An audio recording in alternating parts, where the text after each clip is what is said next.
V starem mestnem jedru Novega mesta pa so dopoldne slavnostno odprli stavbo na glavnem trgu 2.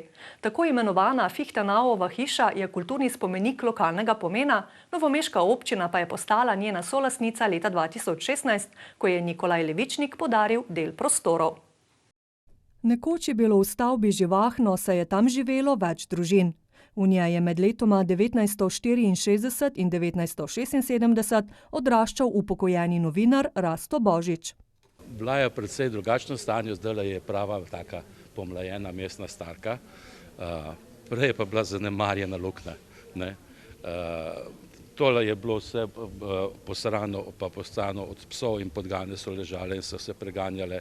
Živahno pa bo v stavbi tudi po prenovi. V hiši so uredili 8 najemniških stanovanj, s katerimi upravlja novomeški javni stanovanjski sklad. Tukaj so 2 poglavitne ciljne skupine in tukaj je, ta objekt namenjen za mlade in mlade družine in potem, za deficitarne poklice oziroma za kadrovska stanovanja. Skladno s tem potem tudi peljemo na stanovanjskem skladu razpise in potem dodeljujemo te stanovanjske enote. Prostori v Pritličju pa so namenjeni poslovnim dejavnostim. Še pred poletjem naj bi tam zaživela enota Dobrod Dolenjske.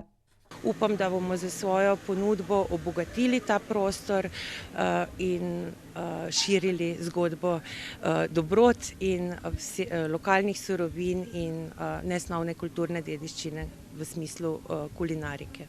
Naložba je stala 3,4 milijona evrov, od tega je slab milijon evropskih sredstev. Fichtenauova hiša je izjemen objekt, ki zelo zaznamuje glavni trg. Njena prenova sedaj daje novo dimenzijo že prenovljenim javnim površinam v osrednjem delu mestnega jedra. In verjamem, da s tem smo naredili nov kamenček v mozaiku oživitve prenove starega mestnega središča. 3 leta dolga prenova sodi med zahtevnejše spomeniško-varstvene projekte v Novem mestu. Predvsem zaradi tega, ker je to pomemben kulturni spomenik. Spomenik je povezan v preteklosti z poštarsko dejavnostjo. Tukaj je bilo že od konca 18. stoletja poštni urad. Bil je tukaj praktično več kot 100 let, ko se je potem preselil na drugo lokacijo. S hišo je sicer povezanih kup zanimivih zgodb. V njej se je na primer rodil oče novomeške Krke Boris Andrijanič.